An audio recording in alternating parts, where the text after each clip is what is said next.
You ever slept in a bed and you had so much pain that the sheets couldn't touch your skin? I'm talking about 100% cotton sheets can't touch your skin. That's my story. That's my journey. For 7 years, I lived with a disease that showed up and very present in my life and didn't have a name. Didn't even introduce itself. It just came out of nowhere. 7 years, I was in agony. I was in pain. I had sleepless nights. I was frustrated. I wasn't comfortable in the skin I was in. Talk about doctor's visits. I saw so many doctors and specialists and emergency visits, infections, you name it, it happened and still didn't have a name. How do you have a disease and you live with something and it doesn't have a name associated?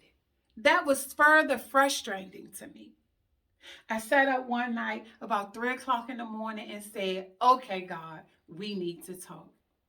Because if you chose me to be the vessel to carry this, you're going to have to give me some peace to deal with it.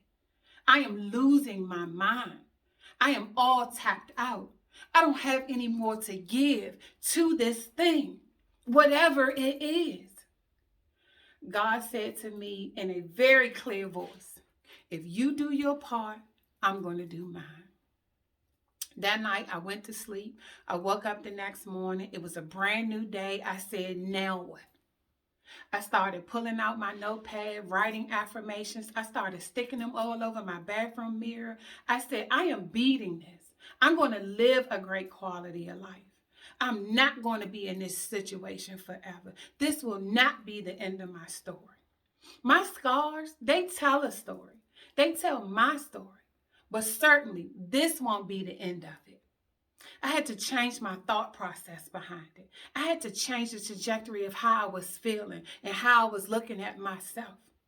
I started to show up and make great efforts to not look like my situation.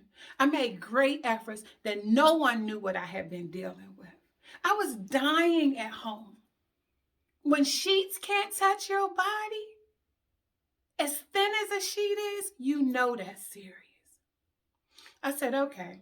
So I started writing. I started journaling everything. Pouring it out. Asking God, pouring it out and receiving as it came to me.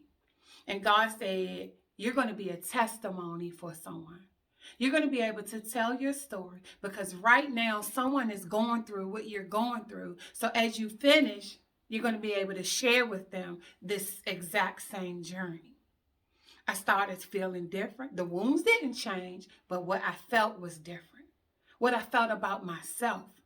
I didn't care anymore if people saw them. I didn't care anymore if people asked questions.